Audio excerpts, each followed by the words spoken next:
You must have heard about rainwater harvesting. What does this term mean? As the word itself suggests, it is to harvest the rainwater. Why does the need to harvest water arise?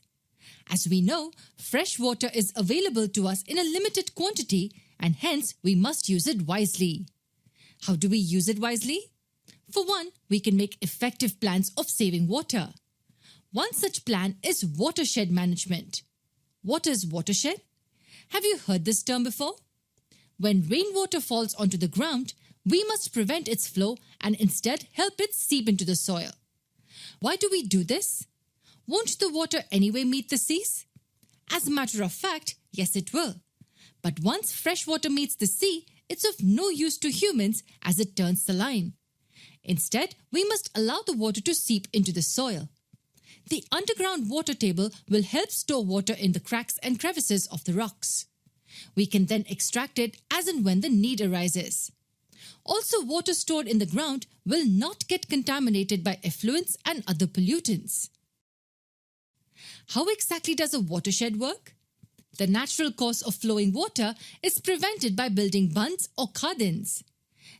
These are barriers that then block water in an area and allow it to seep into the soil.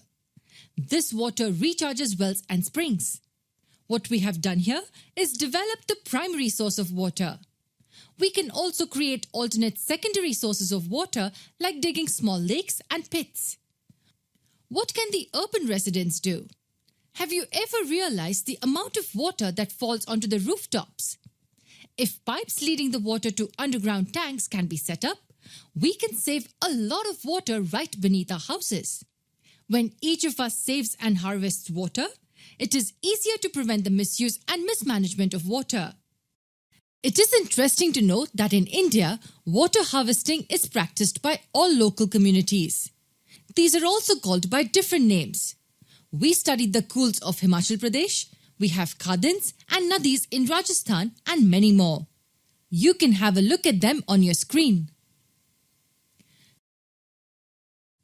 There are many advantages of letting water seep into the ground through watershed management. Firstly, it prevents water from evaporating. Secondly, this water spreads over a large area and helps recharge natural water bodies. And lastly, it does not get contaminated.